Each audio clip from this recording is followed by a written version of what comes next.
Vous exposez en salon professionnel et vous avez cette désagréable impression de ne faire que dépenser de l'argent. Peut-être même que vous hésitez à vous lancer de peur de rejoindre le camp de ceux qui en reviennent bredouilles. C'est une crainte parfaitement légitime et pour cause, la réalité des salons est un peu plus complexe qu'on ne le pense. Chez CDM, les coulisses du marketing, notre mission est simple, donner aux PME les clés pour que chaque euro investi soit un levier de croissance. Et quand on regarde les salons, les chiffres peuvent être trompeurs. En effet, une étude de médiamétrie associée avec l'Uninev et la CCI Paris-Île-de-France nous apprend que 84% des entreprises exposantes génèrent du chiffre d'affaires. À première vue, c'est un score incroyable, mais si vous grattez un peu plus, vous découvririez que la réalité est moins reluisante. Ce chiffre de 84% cache en fait un déséquilibre profond. On est face véritablement à un effet Pareto. Une minorité de participants, ceux qui ont une stratégie claire et une exécution sans faille, raflent la mise. Pour eux, le salon est un succès monumental. Et pour une majorité des autres, le résultat est loin d'être à la hauteur de l'investissement colossal. Pensez-y un instant. Un stand de 12 mètres carrés sur un grand salon B2B peut coûter jusqu'à 41 000 €, selon Selstredo. Alors, comment expliquer que pour certains, cette dépense se transforme en perte sèche? C'est là qu'on va intervenir aujourd'hui. On va décortiquer ensemble pourquoi la majorité des PME, malgré leur bonne volonté, échouent, et surtout comment vous pouvez, en vous concentrant sur les 3 erreurs fondamentales que l'on voit partout, faire partie du petit groupe d'entreprises qui, elles, transforment leur salon en une machine à cash. La bonne nouvelle, c'est que ces échecs ne sont pas le fruit du hasard. Ils sont la conséquence directe de 3 erreurs majeures que nous allons explorer ensemble. Et pour analyser ces erreurs et vous donner des solutions, j'ai fait appel à 2 experts du domaine. Juliette Hervé, qui est consultante en développement commercial et marketing auprès de TPE, PME et startups, et Jean-Marie Hubert, qui depuis plus de 40 ans maintenant, est expert en stratégie de salon et gestionnaire d'une agence d'organisation de salon d'ailleurs. Plongeons ensemble dans la première erreur. La première, et sans doute la plus répandue, s'inscrire à un salon sans avoir défini précisément ce que l'on attend. Beaucoup avancent l'idée de la visibilité, mais cette notion est vraiment beaucoup trop vague pour être un objectif concret. Pour qu'une action soit efficace, il est essentiel que l'objectif soit SMART, à savoir spécifique, mesurable, atteignable, réaliste et temporellement défini. Sans cette clarté, il est impossible de mesurer le succès ou l'échec. C'est ce qui explique pourquoi de nombreux leads collectés ne se transforment pas en opportunités réelles et que 16% des exposants ne réalisent aucun chiffre d'affaires après un salon, d'après l'étude Uninev. Un mauvais ciblage avec un événement trop généraliste ou un public peu qualifié est souvent une conséquence directe de ce manque d'objectifs entraînant une perte sèche de ressources. On va passer la parole à Juliette qui va vous en dire plus. Pour définir des bons objectifs SMART sur un salon, ma recommandation, c'est toujours de partir du nombre de visiteurs, de participants du salon, et ensuite de calculer un retour sur investissement intéressant. Donc, combien vous avez payé au total sur l'événement, donc c'est l'achat de la place lors de l'événement et tout ce qui va autour. Et également, moi j'aime bien intégrer les salaires des personnes présentes sur le salon dans ce calcul. Ensuite, vous allez pouvoir mesurer le retour sur investissement et je vous conseille de viser à minima un retour sur investissement x3. C'est-à-dire, si on investit 1 euro, on en récupère 3. Pour savoir aussi si vous avez fait un bon retour sur investissement, vous allez pouvoir repartir de votre panier moyen, combien ça représente de clients. Une fois que vous avez votre nombre de clients, ça, sur vos données au global, avec toutes les activités que vous menez, vous savez combien il faut de rendez-vous pour avoir X clients. Avec ça maintenant, vous n'avez plus qu'à demander à vos commerciaux de faire X rendez-vous, de caler X rendez-vous pendant le salon. L'astuce toute bête qui fonctionne extrêmement bien, que j'ai pu mettre en pratique quand j'étais moi-même salariée et désormais chez des clients, c'est de gamifier au maximum l'approche avec les commerciaux. Ce que je veux dire par là, c'est que vous pouvez faire des sortes de niveaux. Si tu valides tant de rendez-vous à la fin du salon, tu gagnes quelque chose. Par exemple, nous, avec les commerciaux chez Spendesk, c'était si tu obtiens le nombre de rendez-vous fixés, tu gagnes un resto pour 2 à utiliser dans les prochaines semaines. Et pour assurer un retour sur investissement au mieux, c'est également le post-événement qui va être très important. Une fois l'objectif théoriquement posé, même flou, vient le défi de l'attractivité.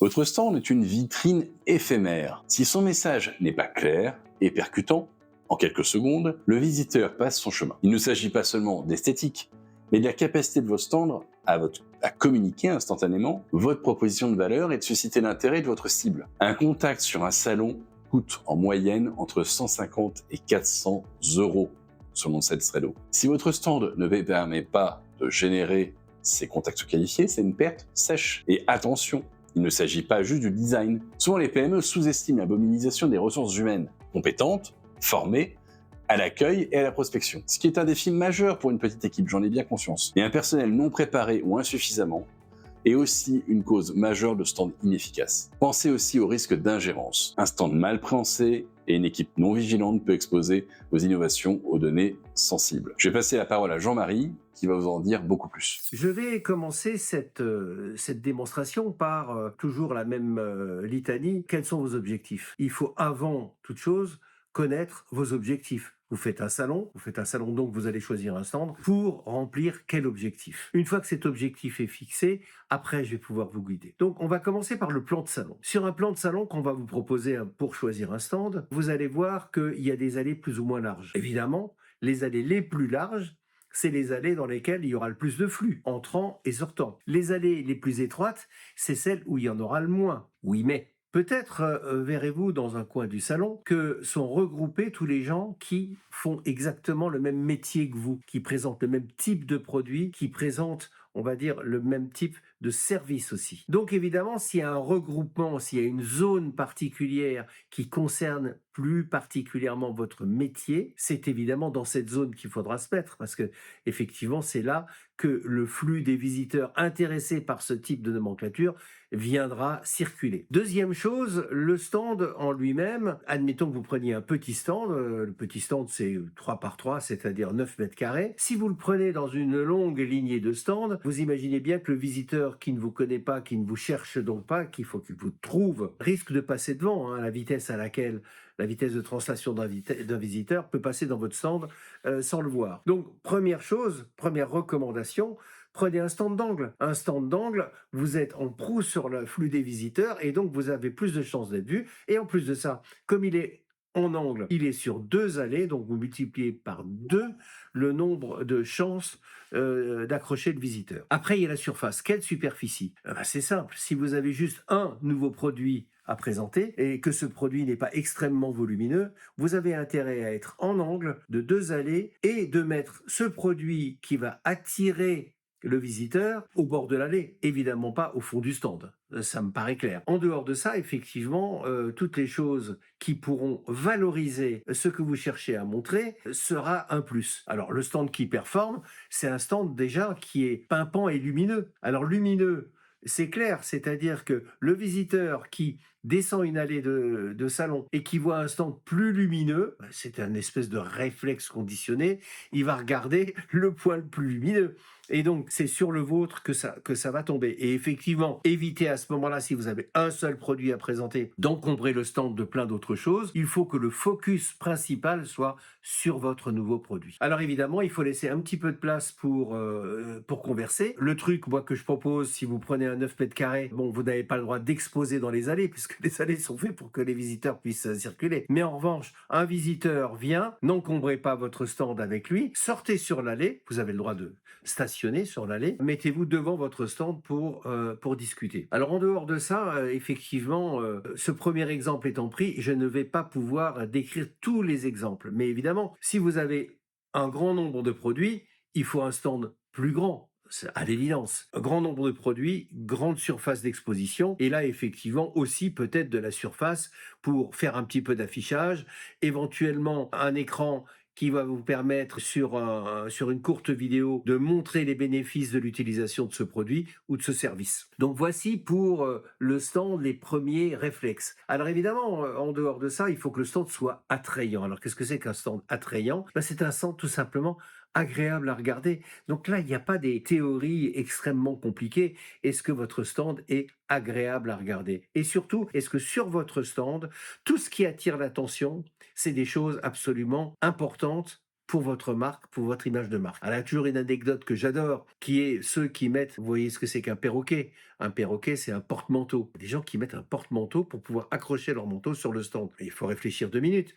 C'est pas ça que le visiteur cherche. Ce qu'il cherche, c'est vos produits et vos services. Il cherche à vous découvrir. Donc évidemment, ce genre de fantaisie, il faut totalement les éviter. Et évidemment, ne laissez en vue que les choses absolument prioritaires. Alors ça peut être délivré aussi des messages, comme je l'ai dit tout à l'heure, soit des messages imprimés sur le stand. Et là, une fois de plus, sur votre stand, pensez au visiteur. Le visiteur a une vitesse de translation. Il n'a pas le temps de lire des longs discours. Donc généralement, c'est une phrase d'accroche. Point, c'est tout. Donc ça c'est pour la première partie, c'est le stand lui-même. Alors évidemment, si le stand est grand et si vous avez un budget important, que vous avez plusieurs, on va dire, produits à présenter, que vous avez une nouvelle stratégie de l'entreprise à démontrer, là il faut un stand plus grand. Et là, on en est beaucoup plus axé sur le confort. Alors le confort, c'est quoi? Le confort, c'est-à-dire que vous voulez accueillir des visiteurs. Alors les visiteurs, il y en a de différentes sortes. Il y a le passant, qui visiblement ne va pas être très très intéressé par vos produits.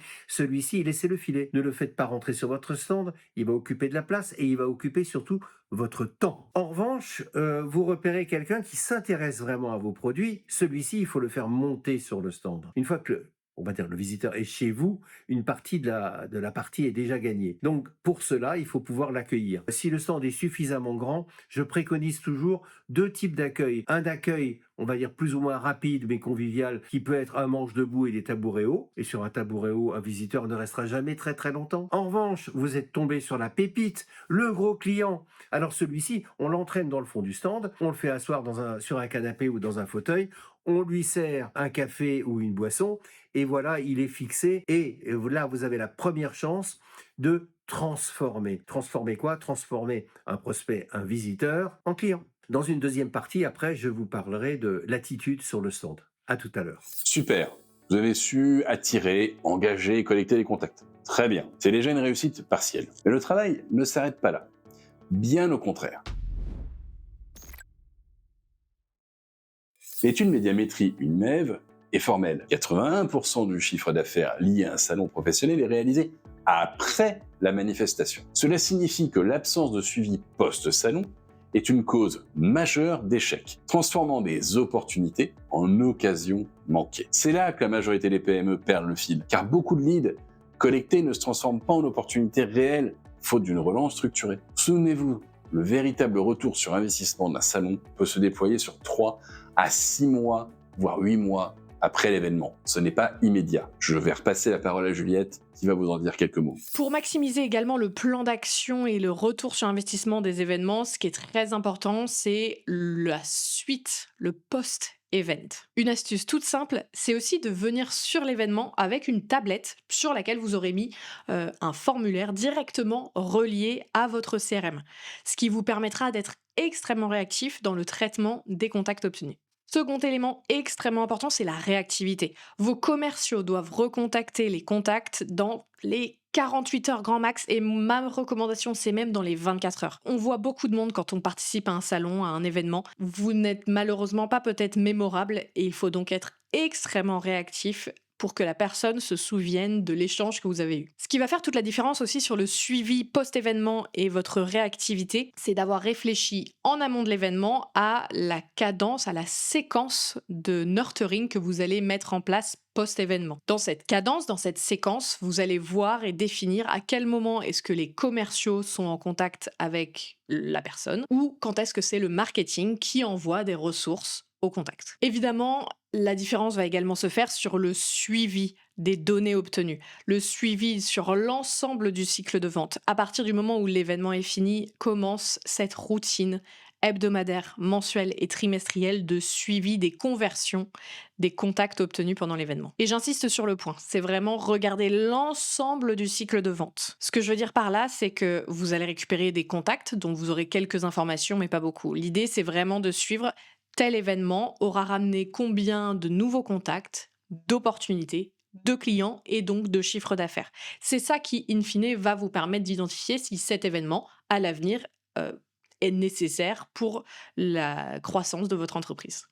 Une dernière chose à noter également, c'est qu'en fonction du type d'événement, qu'il soit ultra large comme Vivatech par exemple, ou très niché, très ciblé comme des dîners d'experts par exemple, le retour sur investissement sera plus ou moins rapide, le cycle de vente plus ou moins long. Maintenant que nous avons identifié ces pièges courants, la question est comment les éviter? La bonne nouvelle, c'est qu'il existe une méthodologie approuvée, une feuille de route qui permet de transformer chaque euro investi en un levier de croissance. Le ROI moyen d'un salon peut atteindre 8 pour 1 euro investi. Et les PME qui préparent leur participation et assurent un suivi ont un taux de conversion de contact supérieur à la moyenne, comme le soulignent les recherches de Springer. Pour alléger les charges financières, sachez que les aides publiques existent, couvrant parfois jusqu'à 50% de vos coûts d'exposition, dans la limite de 12 500 par entreprise. Voici les 5 piliers essentiels pour maximiser le succès de votre prochaine participation à un salon professionnel. Le premier pilier, c'est l'alignement stratégique. Ne vous inscrivez pas à un salon par habitude ou parce que tout le monde y va. Votre choix doit être une décision réfléchie,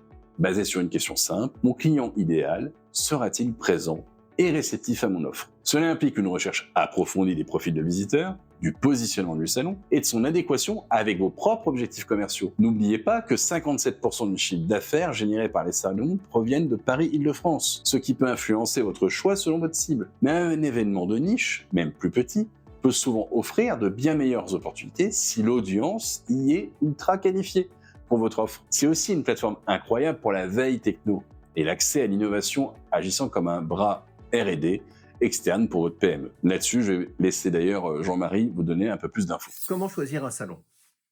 Je vais commencer cette démonstration par un petit storytelling. Imaginez qu'un matin, vous vouliez sortir de chez vous, mais vous n'avez pas d'objectif. Pas d'objectif précis. Qu'est-ce qui se passe? Comment allez-vous vous habiller pour vous préparer à aller je ne sais où? Et une fois que vous serez sorti de chez vous, allez-vous à droite, à gauche, tout droit? Mais en fait, vous n'en savez rien, puisque vous n'avez aucun objectif. Donc moi, je vais revenir à notre problématique de salon en disant que, première chose, avant de s'inscrire à un salon, il faut savoir ce que vous en attendez. Et d'ailleurs, pour être beaucoup plus large, toute démarche commerciale ou marketing doit commencer par la fixation d'un objectif, et d'un objectif même chiffré. Donc, quel est l'objectif que vous vous êtes fixé au départ? Alors, ils peuvent être multiples. Ça peut être le lancement d'un nouveau produit, d'une de vos marques, le lancement d'une nouvelle marque, le changement de structure de votre société que vous voulez faire connaître, ou tout simplement de chercher de nouveaux prospects, de nouveaux clients. Voilà, c'est quand même la base. Une fois effectivement que cet objectif est fixé, le chiffrer. Quel est le prix que vous voulez mettre pour la réalisation de cet objectif? Et après va commencer la vraie démarche de recherche de salon. Donc, dans cette démarche globale de communication de votre entreprise, il y a évidemment un certain nombre d'autres éléments marketing qui peuvent prendre le pas, plus ou moins coûteux. Mais aujourd'hui, il est vrai que l'investissement salon est celui qui s'avère être, dans la majorité des cas, le plus rentable, c'est-à-dire celui où lequel le retour sur investissement sera le plus important. Donc, venons-en à notre choix de salon. Pour faire un choix, il faut déjà avoir une liste. Comment obtient-on cette liste? Eh bien, simplement, en recherchant sur Internet quels sont les salons qui concernent votre part de marché, et vous allez trouver quelques salons à Paris, en province, pourquoi pas à l'étranger, si vous êtes à la recherche de prospects étrangers. Et de tous ces salons, il faut analyser ce que nous appelons la plaquette, c'est-à-dire les éléments de présentation, soit une plaquette papier, soit plus généralement sur le site web. Et sur ce site web, vous allez voir 3 choses très importantes que je vous précise. Qui sont les exposants? Alors là, la réponse, ça s'appelle la nomenclature exposant, c'est-à-dire quelles catégories de produits et de services sont admis à exposer au salon. Donc là, très vite, vous allez vous rendre compte, moi, ma société, est-ce qu'elle rentre dans cette nomenclature? Est-ce que mes produits, mes services sont bien dans la liste proposée par l'organisateur? Deuxième question, qui sont les visiteurs? Bien évidemment, il faut que les visiteurs, ce soit dans la cible parfaite de vos clients, futurs clients, donc prospects. Si vous constatez que globalement dans la cible visiteur, vos futurs clients ou futurs prospects n'y figurent pas, ce n'est pas pour vous ce salon. Enfin et en dernier lieu, quels sont les moyens mis en œuvre par l'organisateur pour réaliser cette rencontre? Cette rencontre entre les exposants et les visiteurs. Les moyens, c'est quoi? C'est essentiellement le plan média et les éléments de fichier qu'il pourra utiliser pour garantir une parfaite rencontre telle que vous êtes en mesure de l'attendre. Une fois que vous avez déterminé que vous êtes sur un salon qui concerne les bons exposants, les bons visiteurs et que l'organisateur a un plan média et d'investissement suffisant, vous allez passer à la deuxième phase qui est le choix. Le deuxième pilier, on en a déjà un peu parlé, mais il est crucial, qu'il mérite d'être répété avec force. L'objectif SMART. Sans lui, toute votre démarche est vouée à l'imprécision. Obtenir 50 leads qualifiés pour notre nouveau logiciel est un objectif SMART. Avoir de la visibilité n'en est pas un. Chaque euro investi, chaque heure passée sur un stand doit être orienté vers un résultat précis et quantifiable. C'est la seule façon de garantir que vos leads se transformeront réellement en opportunités commerciales, justifiant ainsi l'investissement. Pensez à l'exemple de nos clients qui ont doublé leur ROI juste en affinant leur objectif SMART. Et n'oubliez pas d'inclure les objectifs de réseautage et de partenariat, car le salon sont aussi des plateformes stratégiques pour des collaborations à long terme. Là-dessus, je laisse Juliette vous en apporter quelques infos supplémentaires. À minima, sur un salon, je vous recommande de suivre 4 objectifs SMART. D'abord, vous allez regarder le nombre de rendez-vous bookés. Ensuite, vous allez regarder le nombre de clients obtenus. Puis, le chiffre d'affaires généré. Ce qui vous permettra, dans un 4e temps, de suivre le retour sur investissement que vous avez obtenu de cet événement. À minima, il doit être un ratio de 3. Et dans les meilleures conditions, vous avez plutôt un retour sur investissement multiplié par 8, voire par 10. Le troisième pilier est la performance de votre stand. Oubliez le simple décor. Votre stand est un outil de vente à part entière. Son design, son message, les actions qui s'y déroulent, tout doit être pensé pour capter l'attention, communiquer instantanément votre valeur et inciter plutôt à l'échange. Il ne s'agit pas d'avoir le plus grand stand, mais le plus efficace pour votre objectif. Rappelons que le taux de conversion moyen de leads générés sur un salon se situe entre 5 et 10%. Un stand optimisé est essentiel pour atteindre le haut de cette fourchette. Mais un stand qui convertit, c'est aussi et surtout une équipe mobilisée et compétente. Assurez-vous d'avoir suffisamment de personnel formé à l'accueil, à la prospection et même au risque d'ingérence potentielle pour protéger votre savoir-faire. N'oubliez pas la préparation en amont, jusqu'à 2 ans pour les grands salons, pour le choix de l'emplacement et la logistique. Prévoyez une planification logistique méticuleuse avec des plans de contingence robustes pour anticiper les imprévus et privilégier les partenaires recommandés par les organisateurs. Le 4e pilier est souvent le plus négligé. Et pourtant, c'est là que se joue une grande partie des ventes. Le suivi post-salon.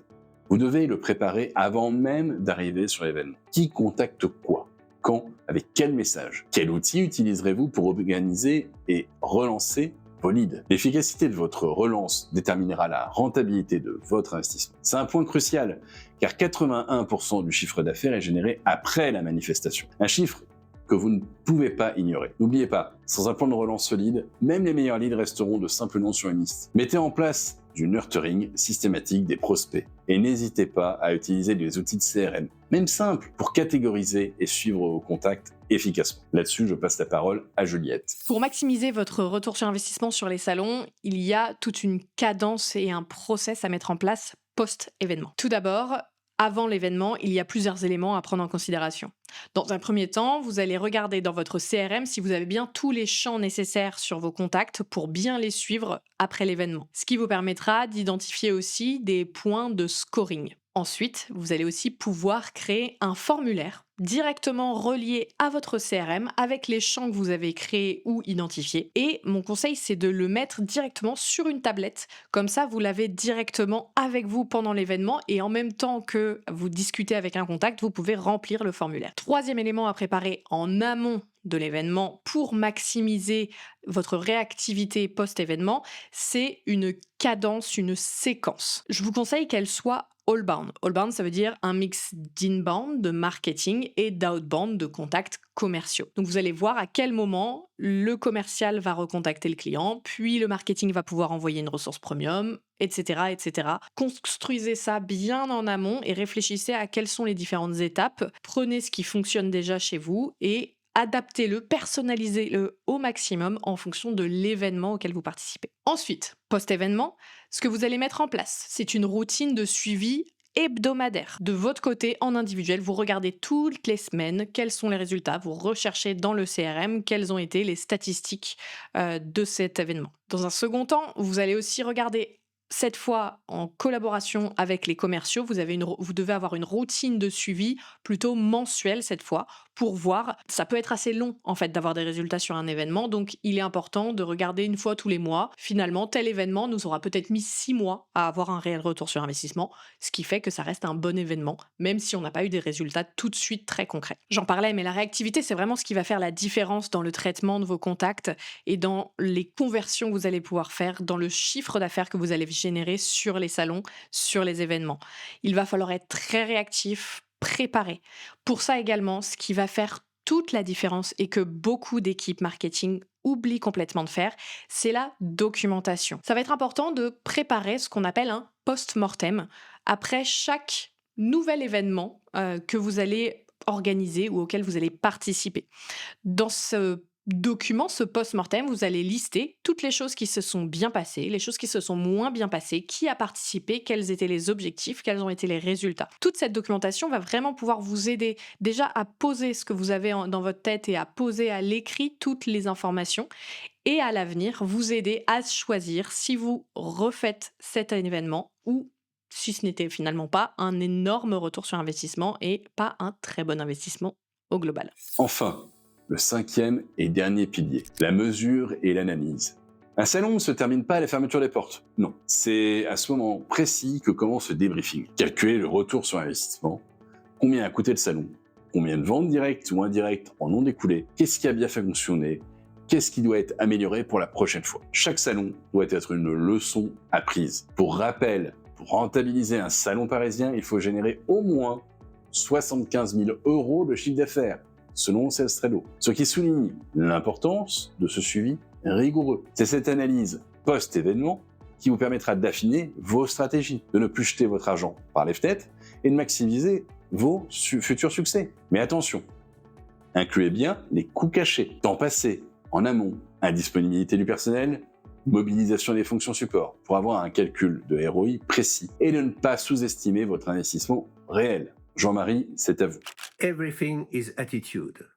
Tout est en attitude. Sur les salons que je visite un peu partout dans le monde, j'ai trouvé une exception française. Franchement, elle n'est pas très très reluisante. Effectivement, à l'étranger, notamment, on va dire en Allemagne, en Italie, en Espagne et surtout dans les pays nordiques, encore plus aux États-Unis, le visiteur, il est attendu avec un grand sourire et les bras ouverts. Et généralement, ce n'est pas un sentiment très très français. Alors justement, la première leçon, on vient vous voir dans un temps relativement bref. Un salon, ça dure 3 jours. 3 jours, 8 heures.